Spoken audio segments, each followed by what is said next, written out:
Good evening. Today we're going to do a song in the style of Chris Lake. He has got a new album out, so let's do a Chris Lake song.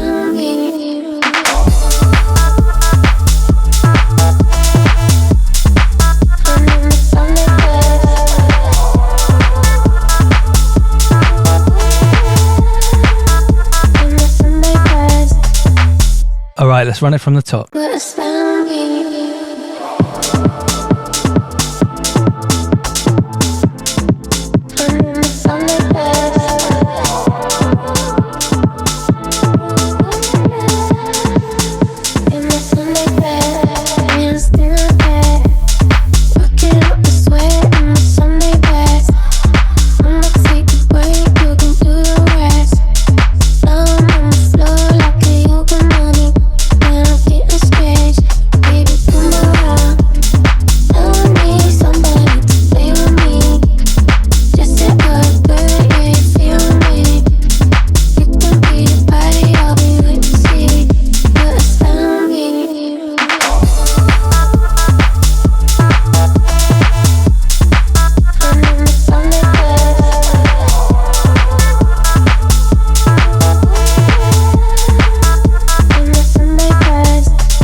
Right, there we have it. Let's run through it. So the first thing we have are these chords.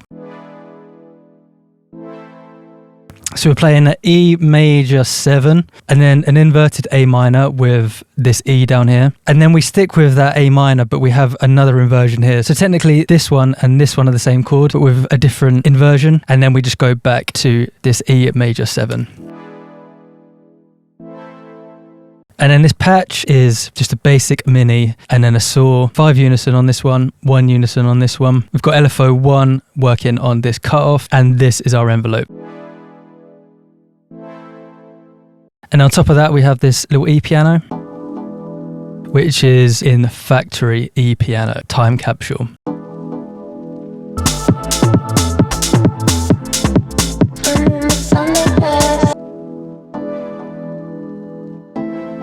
And then in the second half, just to elevate it a little bit, we have these higher notes which are playing above these notes. So we're just playing the D, the E and the C. So it makes up a little chord when you play all of these together.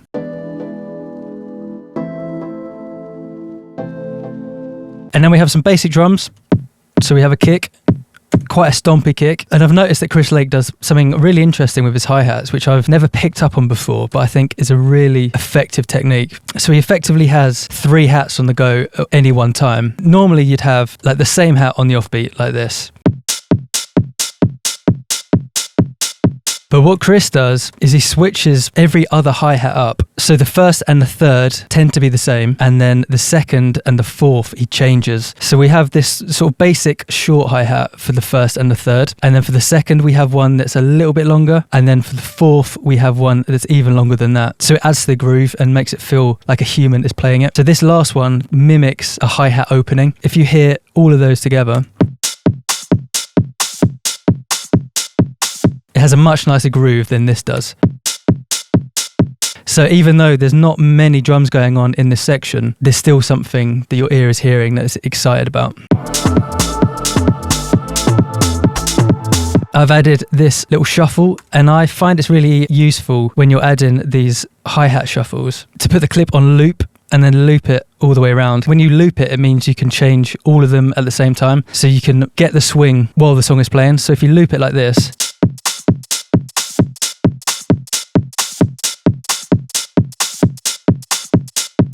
you can work out the swing as the song's playing rather than having to do it in this one little section and duplicate it. So for swingy hats like this, I'd very much recommend. And then we've got this offbeat perk, which is just a little ghost note. So just helps add a little bit more to that rhythm. And we've just got that on the beat in between the hat and the kick. I've noticed that Chris Lake tends to have this rhythm of perk that we've done with these ones here and these ones here.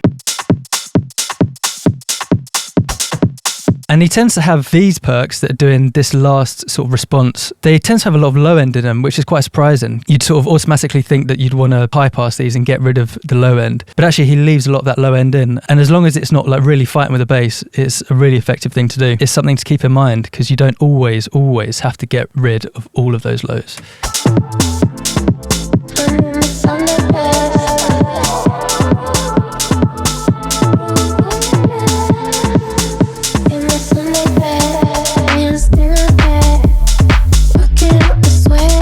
So in that first section, we just took some of the low end and some of the high end out of that kick. And the same with the bass, we took some of the low end out. So when we get into this little verse section, it sort of hits much harder.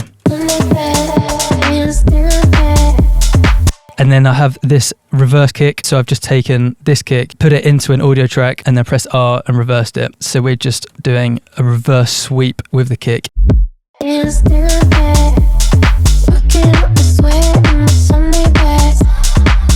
And then we come with our clap. On Chris Lake's streams, you can see what samples he's using. And I found out the sample pack that he's using. And so this clap and some of these hats are from those exact sample packs. So this was as accurate as I could get it because these are the literal samples that Chris Lake is using.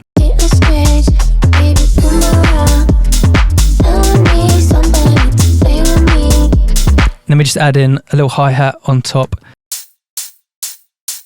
So as we go through these sections, especially these three here, we're trying to keep the momentum going. So I'm adding little layers as this progresses. So here we're introducing this hat, and in this next section we introduce a ride. So as we progress through these sections, there's some little bits that are being introduced just to keep the listener engaged.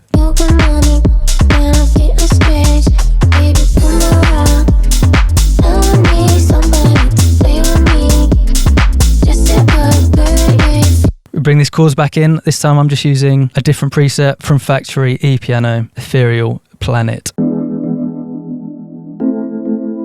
Got a little bit of auto pan on there just to make it a little bit wobbly, some OTT and just some EQ.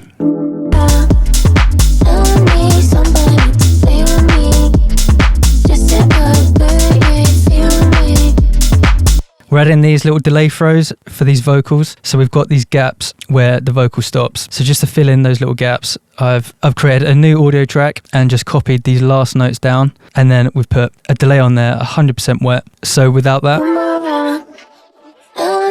and with,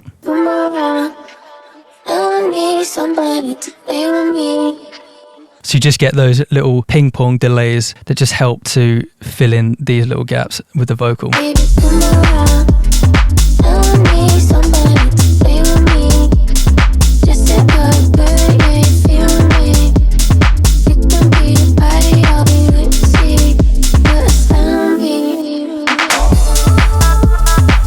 So a little clap fill here, 4 claps on the bounce.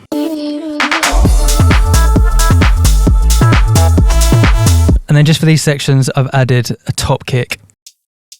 Super subtle, but again, just another layer that helps elevate these sections from these sections. So without and with, just a tiny bit of difference.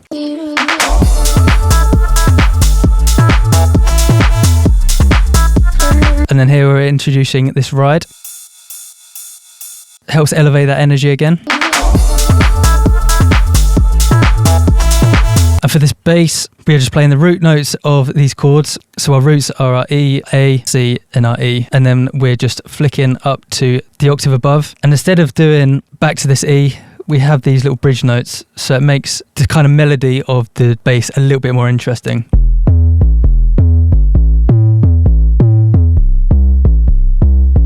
So it gives a little bit of movement to the bass line rather than it being pretty static and just staying on the root notes for the whole time.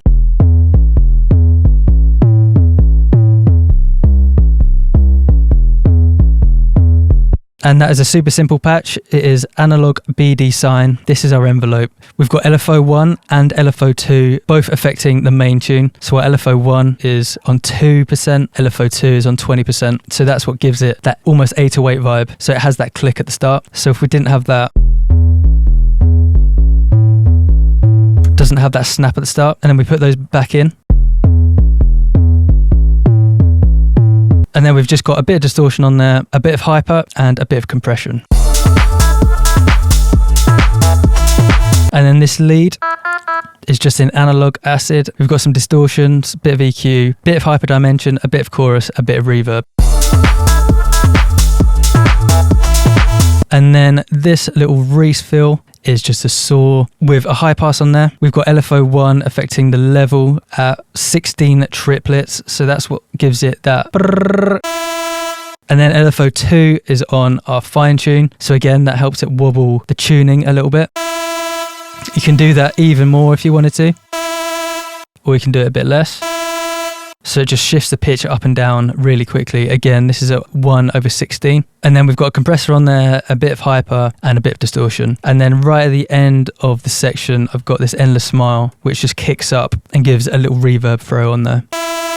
And then we cut it out as soon as this next section comes in, just so it's not overlapping, doesn't sound too messy.